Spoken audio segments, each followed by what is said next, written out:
Hey, beautiful people, welcome back to my channel. I guess you can call it a podcast. My mic sounds nice. Check one. My mic sounds nice.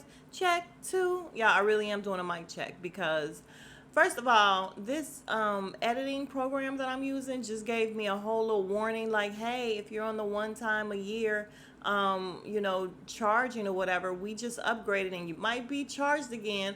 So of course I bypassed that bullshit because no, I already paid y'all. Don't come bringing other things. No. And now my mic, I just did like a whole little segment and my mic was going in and out. So I really am doing a mic check. Hold on. All right, my mic's is good. Hopefully it stays that way. But we start off with Giselle and Robin, and they're finishing up a podcast of their Reasonably Shady, podcast, and apparently it's doing well. They have been nominated for an NAACP Image Award, and I'm like, the bar is like in hell for that, huh? Because how are you? How? But anyway, they said they have millions of downloads. And again, I don't understand who's listening to this. I don't know one person besides Alex. Shout out to Alex, who listened, Alexander Rogers, who listens to this and then comes back to let us know what they talked about. And half of the time, it's shit. Like they don't be talking about nothing, absolutely nothing. But good for them. So they're trying to take this thing on the road, and I have no idea who would want to see them, but I guess. Then Giselle tells Robin that the twins' birthday party is this coming up weekend, and they don't really want her there because they hate her. And I'm like, join the goddamn club, girls. Join the club. But it was just so weird, the transition from her saying that. Robin do this little laugh. Listen, I got a whole lot going on. I was talking to the lady about the prenup, and I'm like, was that editing or did we just totally skip over that whole thing with the girls in the party? And okay. But she's talking about the prenup and she really wanted to go over some things on the trip. And Giselle's like, well, there were no quiet moments on the trip. And by the by, Ashley told me that you and Wendy were singing a different tune at the club that night. Like, what's happening there? Like, so shitty. Like, she knows she's the leader, and she knows if she give her that tone, Robin is gonna have to downplay it, which is exactly what she did with the whole. She was all over me, like, oh my God, Robin, I just miss you and I miss us, and I was just like, girl, fuck up off me, please. Like, no, we're not like that. Like, she will tell Giselle anything she needs to tell her to make her feel better. Like, no, I'm really not feeling her. I'm not. So Giselle just ends up saying, good luck with that. And she's like, okay, great. They talk about Candace and the fact that she, had that little meltdown. And Robin says she did reach out to Candace because she would like to have a sit down with her. And I'm like, okay, I'm not mad at the fact that she was able to admit to Giselle that she wants to talk to Candace. That's fine. But while she's telling her what Candace was saying in the car when she was going off on her that night, Giselle is like, oh, what does she think? Oh my God. Oh my God. And I'm like, Giselle, you can just fuck off because nobody is trying to make amends with you. Don't y'all think that's strange? Weird? Nobody is trying to make up with Giselle. Like, that's crazy, right? Nobody cares that she has an issue with them because Giselle is just Giselle. I have no idea why they care about Robin. I really don't. But Giselle, no one cares whatsoever. All right, next we're with Candace, and she is having a backyard party to celebrate the fact that she just graduated. She is a she had a dual major and she just graduated with a master's in, is it business something from Howard University. Y'all, did she go there or do they have online courses or something? I don't know. And I'm not even trying to be funny. Like, literally, did she go to the school or was she doing everything online? Doesn't matter. I'm still proud of her. Good for you. So, she, excuse me, she's having a party. She said, yes, she invited Karen. She said that Robin reached out to her and, said they need to talk. And Chris is like, well, yeah, you like to hold grudges, but I really kind of appreciate Robin. So I thought that was nice. She said, okay, she would, call Robin or whatever, and she appreciated her too. And then she says in the confessional that, she had no idea that she said what she said. Oh, no. I'm sorry. I'm back up. Talking about Karen. She had no idea that she said what she said about Karen. And the producer's like, when did it dawn on you? And I'm like, day one. Day one, this girl knew what she said because unless it was a whole lot of editing or whatever, she wasn't that drunk. Was she that drunk? I mean, I'm sure they didn't show every time they actually drank some wine, but the way it was chopped, it seemed like Ashley had just really gotten there. They had a couple sips and started shooting the shit, and she right away started talking about, oh God, hold on. Okay, and she right away started talking about Karen. So, and again, we knew that was going to come back when she said it. We knew it was. But about Robin, she tells us in the confessional that she really looked up to Robin and they were really good friends and she really had this respect and love for, and I'm like, really? Robin? Robin Dixon? The guy? Okay, all right. Like, well, I don't know what there is to look up to. I have no idea what there is to look up to, but okay, Candace, that's cool. Oh, and before I move on from her, she says that, she's looking for her period. Y'all, and first of all, she's sitting on the counter like she's sitting what they call it, Indian style, cross leg, whatever, on the counter and like with her feet up on the counter as well. Um Stealing mail. Do y'all have that neighborhood alert stuff or whatever? And they just be popping up the dumbest shit. Has anyone had anybody trying to steal their mail too? I don't give a shit about this mail. And I'm not even kidding you, y'all. I hate snail mail. I know it's random, but it just popped up. Like, they could steal all of it. Take it all, take it every day. Because I only check my mailbox like once a week or once every 2 weeks. And I know it pisses my freaking mail lady off. But I'm like, damn, why you keep bringing me this shit? Like, I don't want this. But anyway, back to the subject at hand. Oh yeah, Candace says that she's looking for her period because obviously it's not there, and she's thinking maybe she's fertile myrtle. And Chris is just like yada yada yada habita habita, and she's like, "Wouldn't you be happy? Are you that happy?" And he's like, "Yeah, why wouldn't I be happy?" And I'm like, "Because you don't want more kids, because Chris already has kids."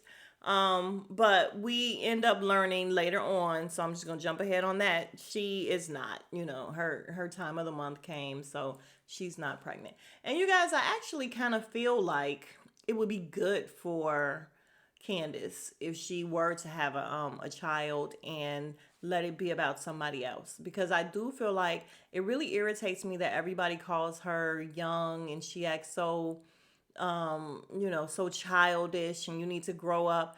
But when you think about everything in the past, she actually does. Like, she acts super spoiled all the time, which she has been. But it's like, now that you're an adult, you have to stop acting like it. All that whining and all that, as soon as you don't get your way, there's an issue. Like, you got to grow up from that at some point. And I just feel like she's very selfish at this point because she was spoiled and she still is spoiled. And maybe having a baby would get her out of that a little bit, because when I tell you, life is no longer about you at all. It is not. Like, it is all about your little one and giving to your little one and having to learn to share. Basically, like, you got to share everything. It's got to be all about this person first. So I think it would be good for her, even though I don't know how, serious she is about trying right now. But again, jumping ahead, she is not pregnant, but I would love to see it. I would. All right, so next we're with Karen. Her friend Matt comes over. He's much younger than her, but she refers to him as a friend. I don't know if he, excuse me, is really an assistant or something. Like, I guess he's an assistant or something. I don't know. But she's saying that she wants to take her thing on the road as well. And we didn't even know Karen had a thing. But she wants to do some type of variety hour with singers and drag queens and this and that. And he kept saying, cut to this and cut to the Diana Ross moment and cut to. And I'm like, and even she was like looking like Jesus. And I'm thinking, oh my God, this sounds like the longest show in the world. And Karen is just not that interesting. I'm sorry. She's not. Like, I attempted to try her show with her family, and I literally could not get past like 20 minutes of it. It was just so, it was like, oh, what am I watching and why am I watching it? So I didn't. And I don't think anyone else did. So I feel like Karen, she should probably give it up. But she then tells him that, listen, the friend group, we often do the same things. And then we see flashbacks of her what's the name? They were sitting when the first scene of the season when they were all sitting outside, and Giselle was actually telling Karen and them how they're going on the road and everything. So she's like, it kind of seems like, we're copying a little bit or whatever.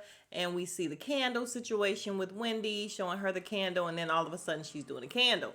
And I'm like, Karen, Lord, okay, like, can you just please have your own thought ever when it comes to business? Just go a different way. Go a different way. And my thing is, if you were thinking about already doing the whole live thing, because you said you got it from Wendy Williams when Giselle said it, why didn't you say, oh, how about that? Me too. Unless she just didn't want to put it out there. I mean, but at that time, it was already out there as an idea of theirs. So it's not like they could have stolen your idea. So you should have just said me too, because now it looks away.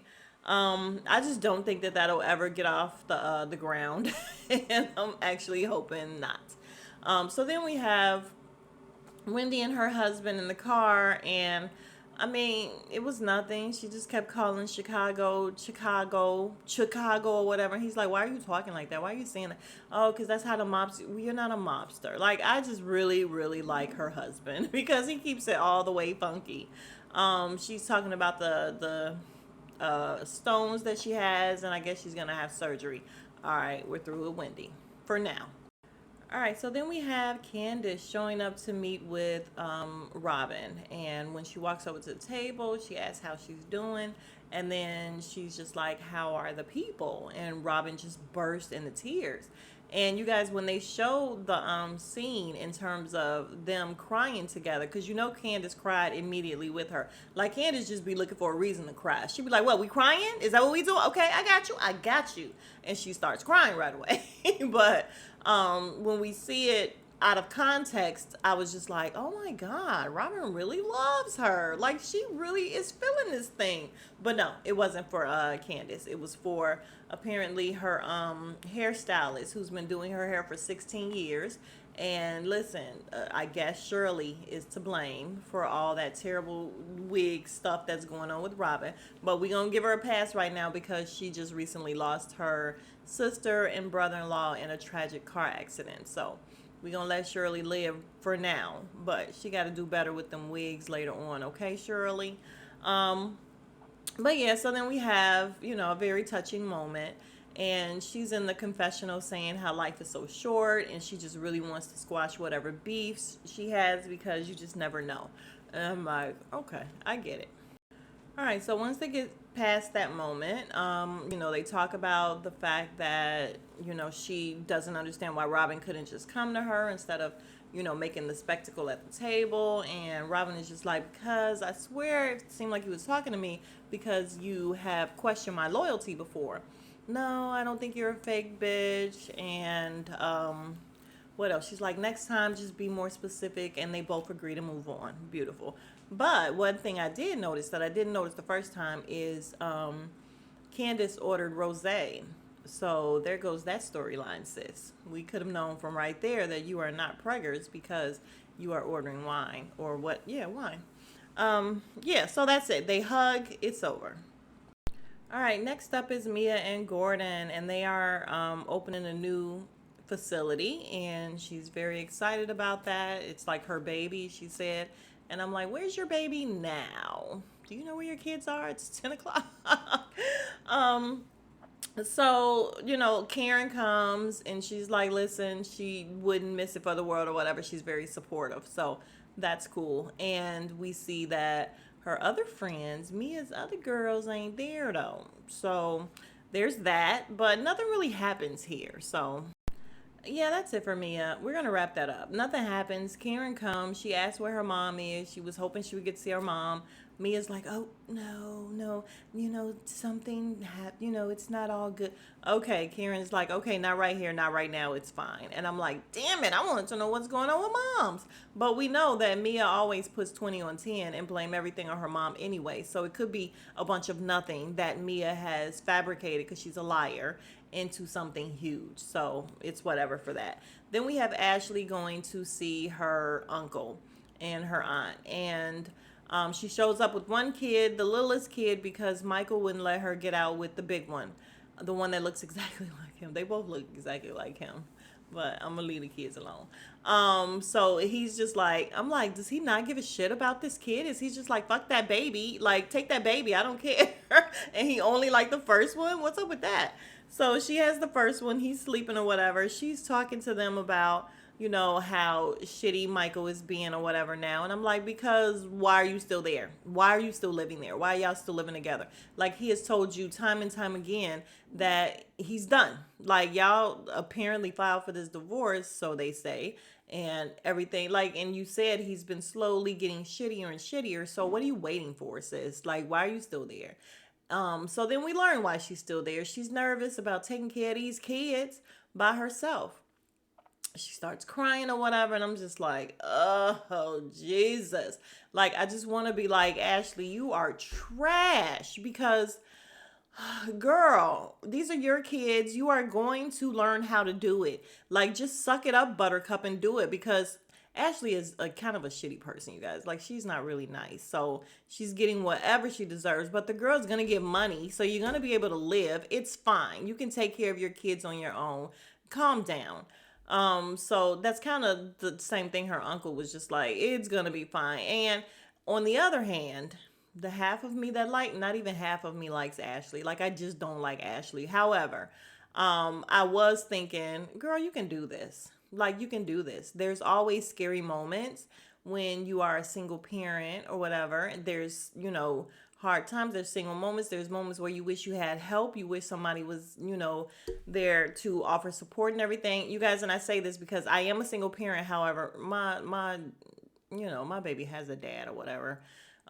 So it's not like single parent with absolutely zero help whatsoever, which is the same as Ashley. Like, she's not going to be a single parent with zero help whatsoever. He's still going to be a parent. He's still going to be there. Y'all just don't live together. And that's actually great. So, I was watching Rocks, and she was saying, well, if Ashley doesn't really want to get a divorce, then just stay or whatever. And I don't think it's that she doesn't want to really get a divorce. I think it's that she's scared to do it on her own. Like, she feels like she's gonna fail. She is, it's just the fear of the unknown, because apparently she's out here dating, doing her thing. You could tell she is not really hurting for him. So I don't think it's that. I just think she's nervous, and she can do it. I can't stand her, but she can do it. You can do it, girl. All right, so we have a moment with Candace and her mom, and she's explaining how she's still speaking to her mom after everything. And I'm like, girl, it's your mom. We know that you're going to still be talking to your mom. Like, we've had our ups and downs, but in spite of, yeah, it's your mom. So you don't even have to go through that every time you show this lady. Yeah, I'm not a fan of Candace's mom. I'm just not. Like, I just feel like she has done and said some really ignorant stuff. But, Candace is telling her how she hasn't had her time of the month, and she's like, a baby, ugh. And there we go. That one of the reasons why she just like flies off the cuff. She just says whatever comes to her head, and I think it's shitty. Like, what if her kid is pregnant for real and she's happy about it? That's how you want to react? Like, that's your first reaction that you want to give to your daughter? I just don't agree with stuff like that. But she's asking her about cussing. It was just kind of whatever. I do kind of want to wrap them up. She's gonna go there. They're gonna see a snake when she's showing her the event space or whatever, and her mom is gonna be like, "Oh, I thought you didn't invite Giselle. Ha ha ha. Giselle's a snake. We get it, mom." And I wasn't mad at that. Okay, we get it. Again, she is not pregnant, so it is what it is. We flip over to Giselle coming in with the daughters, the twins, and showing them the event space. It is very pretty. They are very thankful. They thank their mom, and I gotta give it to Giselle. She actually looks cute. This outfit she has on, actually a nice outfit. Like, she actually looks decent. And Cal, y'all, her makeup artist or hair, whatever stylist or whatever he does, he's just really, really happy to see people. Like, he was just all over the girl, like, hey, and she was like, okay. And then did y'all see when Jamal came? And he was like, hugging him like crazy. And I was like, damn, y'all friends like that? But no, because as soon as he let him go, Jamal didn't even look at him again. And he just started talking to somebody else. And I was like, you was real happy to see him. What is up with Kyle? Is it Kyle? Kyle? Yeah, Kyle. All right. So again, Pastor Jamal is there, and Giselle wants to let everybody know that he is, we had ups and downs, we not together, but he is always there and accounted for. Great, great. Um, because you know what? Fuck bigging up dads. No, I'm just kidding. Co-parents, how about that? Dads, fine. Co-parents, fuck bigging them up, especially today. But anyway, Ashley comes and Giselle is like, "Oh, hey, yum yum yum," and I'm like, Are you saying yum yum to her? Why? Why are you saying that to her?" It was just very weird. Then Sharice comes looking a hot ass mess. She's like, "Hello, your kids will be out of the house before you know it, Ashley. It's gonna be okay." And I'm like, "Oh, why do we have to keep seeing her face, y'all? We keep having to see her face, hear her voice, see her outfits. Mm-mm. Mm-mm. All right, so Giselle and Jamal give a speech to the ladies and the friends or whatever, and then Giselle, her speech was like, "You guys are what I wish I was at 16." And I'm like, "They are what you wish you were now. Like, they are way more mature than you are right now." I don't even know how old Giselle is, but so yeah, it was fine. It was nice. Nice little turnout, everything was elegant. It was pretty nice little sit down dinner. Great. All right, so wrapping it up, guys. We are at Candace's party, and Robin comes. Well, first, what's her name? Karen and Ray comes. Robin comes. Wendy comes, and Wendy is so loud. Okay, tone it, Grace, and they just all looking at her, and I'm like, Wendy, just tone it down a little bit. She's cool, but tone it down. Sharice comes with her daughter, and she tells what's her name? Candace. "I know you like her more than me." And I'm like, everybody likes everyone more than you, Sharice. Like, it's not hard. What ends up happening here? Ray talks to what's his name, Chris, and he talks to him about Giselle, and he's like, "Listen, do you feel like you could just issue her an apology?" And he's like, "For what? I didn't do anything." "Well, she felt uncomfortable." "Well, I didn't do anything, so it is what it is." So they end up walking away from each other, but like Chris is pissed off. He's talking to himself. He's storming out. What's her name? Candace didn't care anyway, because guess what? She gave her whole little speech without him. She starts crying and thanks her mom first. She doesn't even look for her husband. She doesn't mention him. She doesn't look for him. And I'm like, how about that?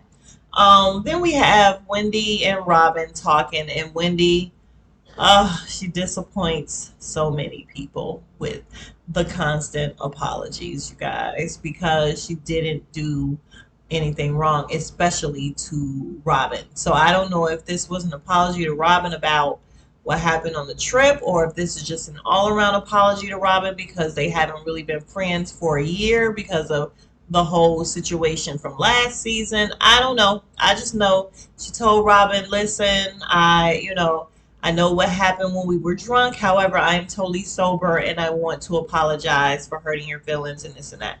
And Robin says, "Okay, thank you." "Oh, are you expecting me to say something?" "Well, yeah, how about apologize for hurting my feelings?" And she's like, "I already did that. So do it again." So she apologizes again, and apparently they're good for now. Because the funny part is, everyone can be good with Robin when Giselle is not around. And I think it's actually very sad for Robin, because she may not be a trash ass individual like Giselle, but because you choose to follow up behind her, it comes off that way. Um, so yeah, I just feel like if she would have way more friends, she may be so much more likable if she were not friends with Giselle and following up behind her and trying to be a mean girl with her. But then again, she would absolutely have no reason to be on this show because she has zero storylines that we care about. So it is what it is. I'm trying to think if I missed anything. Let me look real quick, and if not, we're gonna wrap it up. Okay, I didn't miss anything, you guys. That was pretty much it. So, if you are still here, you are the real MVP. Thank you very much. If you are new to the channel, please consider subscribing. We would love to have you be part of the Beautiful People family, the BPs, if you will. And yeah, I'll see you guys in the next video. Once again, I am trying to come up with more things to review, so that it's not just a once a week thing, because really, um, yeah, I was going to talk about some things that I watched over the weekend, but I won't. Maybe I'll make a different video about that. All right. So, again, please consider subscribing, and I will see you guys in the next video. Smooches.